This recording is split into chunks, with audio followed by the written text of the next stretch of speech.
Bonjour à tous, on se retrouve aujourd'hui pour une nouvelle review de la saison 2 de Winx Club.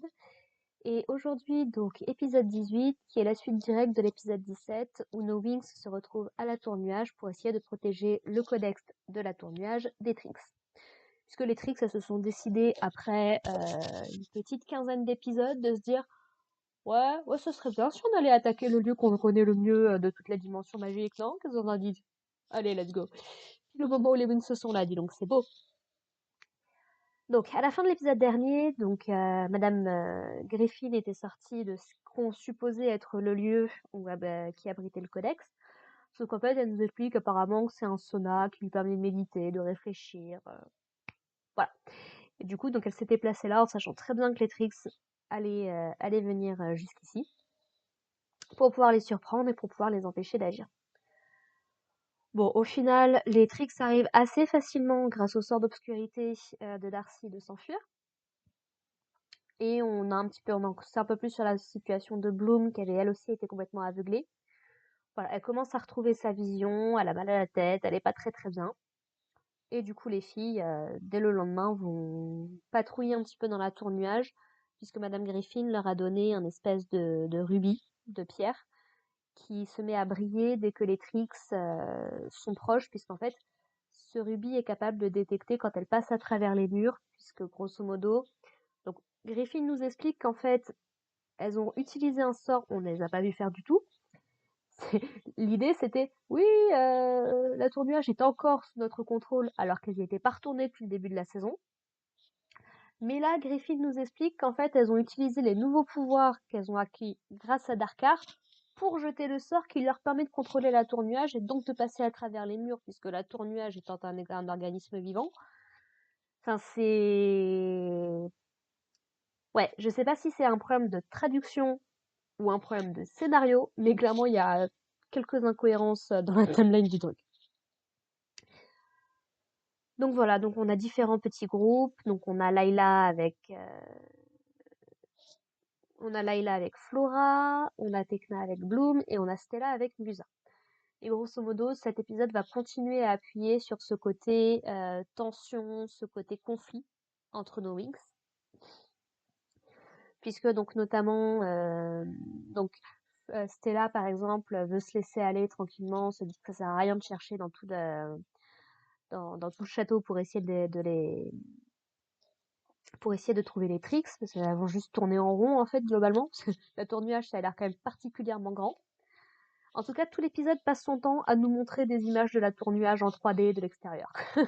Ça m'a fait beaucoup rire, ça pour le coup.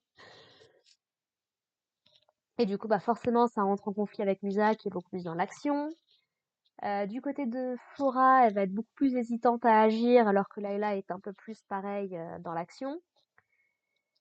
Et du côté de Bloom et Tekna, Bloom va plus ou moins sous-entendre que c'est de la faute de Tekna si les tricks sont arrivés là où elles étaient. Mais elle suggère quand même d'utiliser la technologie de Tekna pour essayer de repérer où sont les tricks, ce genre de choses. Bref, des conflits pour pas grand-chose.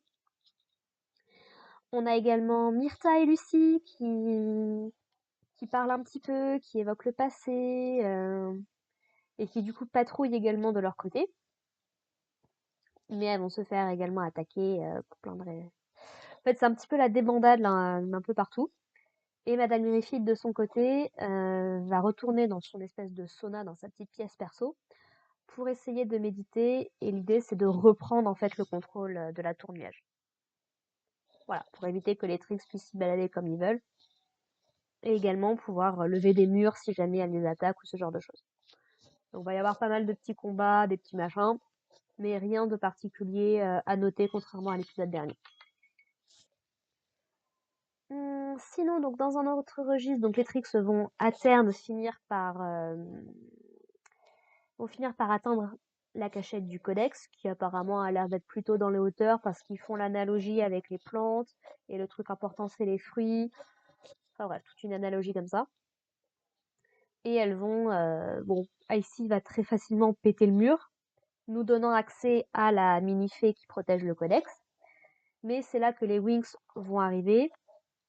Et alors, Bloom nous parle d'un truc, d'un sort de réunion, Moi, je pensais que c'était censé s'appeler la convergence. Donc, en gros, elles vont réunir tous leurs pouvoirs dans une espèce de bouboule d'énergie qu'elles ont prévu, du coup, bon, bah, je suppose plus ou moins de balancer sur les tricks, même si visiblement elles savent pas trop ce qu'elles vont en faire, quoi. C'est on prépare le truc et on voit ce qu'on fait après.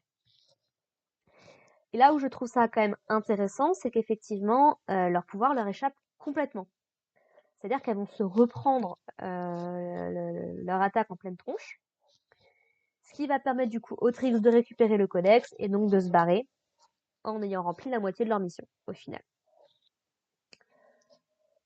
Voilà, voilà. Et Griffin d'ailleurs explique que bah, c'est comment dire qu'elles sont assez chanceuses d'être à peu près en un seul morceau après la puissance du truc qu'elles se sont pris dans la gueule.